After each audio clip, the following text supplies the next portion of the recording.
After our epic exploration of Exadata, it's now time to come to Autonomous DB. This is a lot simpler.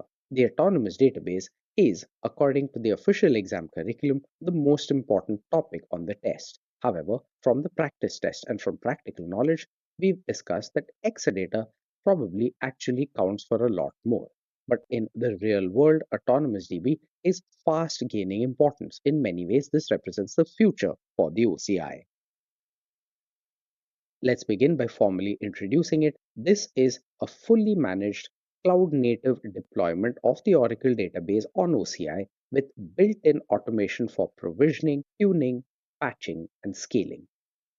Let's now zoom in to the words Oracle database on OCI. There is some fine print here. The autonomous database is available in three different models.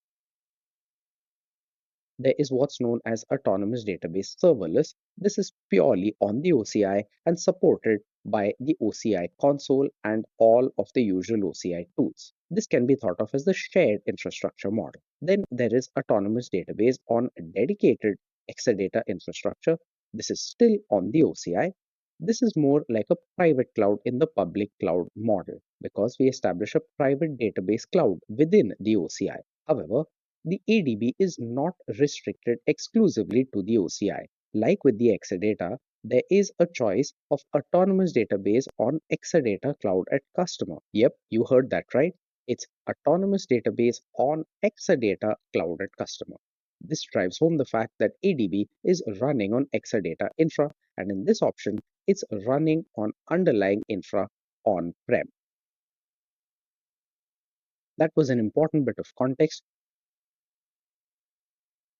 But really, what you ought to keep in mind about the autonomous database is that it is fully managed. This is the most important aspect which differentiates the ADB from Exadata. Let's see what we mean by that. When we provision an autonomous database instance, we have to specify the number of CPUs and the storage size in TB. We'll see that there are different units that we can use to specify CPUs. Most recently, the unit is the eCPU. Then we also have to specify a workload type.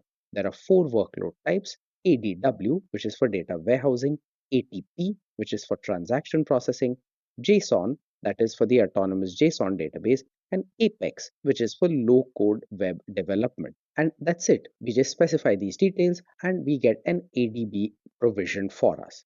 Scaling can be performed via instant online auto scaling. This is default enabled for compute but not default enabled for storage. We can scale up to 3x of the base number of eCPUs for compute, and there is an auto scaling back down. There's no downtime to disabling or re-enabling, and there is no downtime during scaling up or down either. In addition to auto scaling, we also can manually scale up or down the baseline storage and compute configuration. For the most part, however, you can see that scaling is also fully managed. ADB is a self-tuning database. It automatically optimizes data formats. It will create and even drop indexes. It will modulate the level of parallelism and continuously collect statistics about the workload and feed those into a cost-based optimizer to get optimal query plans. Over time, if a particular query plan is not working out, the optimizer will take action and change that.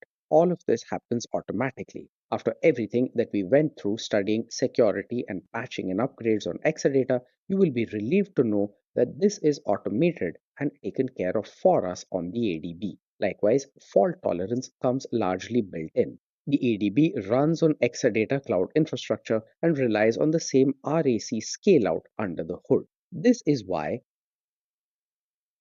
Oracle, with some justification, pitches its product portfolio as follows. The autonomous database is completely simple and it runs on top of the Oracle database, which is simply complete.